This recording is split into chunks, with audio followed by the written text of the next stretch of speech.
So, Ashley, let's talk a little bit about this whole artificial intelligence issue. What do you think the repercussions would be about the executive, Elon Musk, and the president utilizing artificial intelligence to help determine what positions are kept?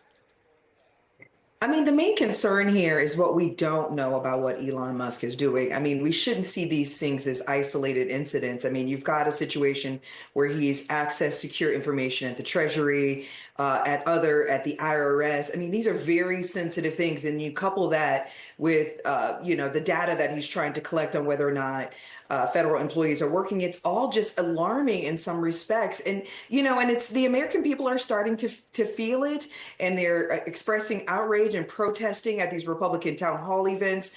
If you look at the polls, a plurality of them suggest that the American people disagree overwhelmingly with how Elon Musk and Donald Trump are dismantling the federal government one agency at a time. So this is really causing, I think, a vulnerability for the president. This has been nothing but a chaotic sort of no method to the madness process that we're seeing right now. It's incredibly indiscriminate in terms of the cuts. They're firing essential people, rehiring essential people. So there is no method to this madness. But I think what we have to keep our eye on the ball, which is what we don't know about what Elon Musk is doing and what he plans to do with all of the information that he's amassing. Yeah, and I mean, Charlie, there has been some reaction. And for example, Republican Senator Lisa Murkowski weighed in on the recent DOGE cuts, urging the administration to work with Congress to shrink the size of government. Listen to what she had to say. We can help you, but when the executive basically blows by Congress or rolls right over Congress, and we allow that, we're ceding our responsibility. I believe that you can absolutely be a 100% supporter of President Trump and still stand up for the institution of the Senate. Charlie, you think you can actually do both of those things? Well, I think Senator Murkowski is spot on in her analysis that Congress's Article 1 authorities are being trampled by the executive, full stop. The executive branch does not have the authority to shutter agencies or departments that have been created, authorized, and funded by Congress, say like USAID. She is right. And I would also add, too, that the idea of a DOGE, of finding efficiencies in government, actually makes a lot of sense. The problem with DOGE is they're not simply an advisory body. They should be offering advice to Congress and to the president about ways to save money. And then it's up to Congress and the president to enact those recommendations if they think they're appropriate. That's what should be happening. But DOGE has taken on this operational life of its own without any consideration, frankly, for the dignity and the humanity of the people who are working in the government. I mean, they just fired a guy at a national park who was responsible for all the codes and the keys for the bathrooms. And there's nobody, where I come from, we call that an essential employee. So this is what we're dealing with, an indiscriminate, haphazard approach to downsizing government, not trying to find any real efficiencies. And Congress should have a central role in all this.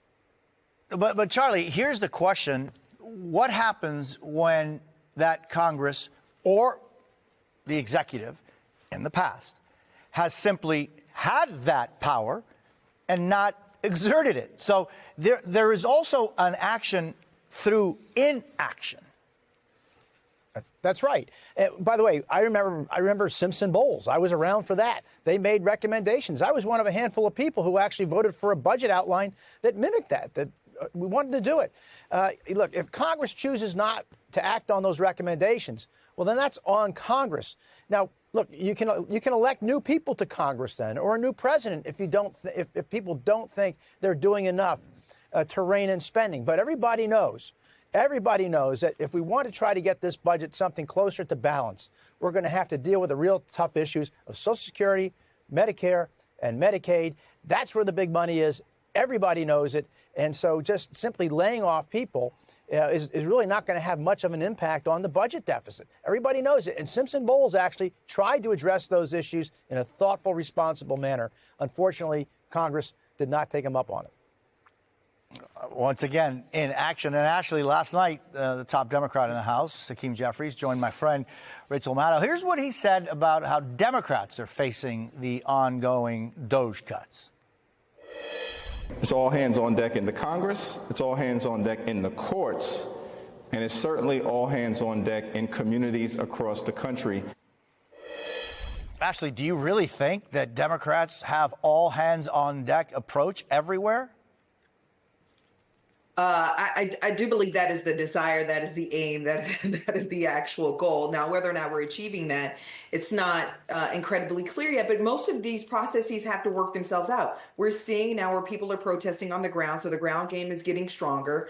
We have the Oversight Committee and the Ways and Means Committee, Democrats who are requesting documents about what DOJ is doing. That's going to be very important. They can compel votes within committees to pressure Republicans. The key is, I think what the leader is saying, the key is we've got to keep the pressure on Republicans at home and here in Washington, D.C. NBC is reporting that not only these Republican members are feeling it, but they're meeting with Donald Trump today to actually talk to him about DOJ and see if DOJ could be more compassionate, to use their word, in terms of how they're making these cuts. So I agree with the leader. All of that is happening. It takes time for it to all play out, but the pressure, they have to keep it on, and it feels like it's actually working to a degree.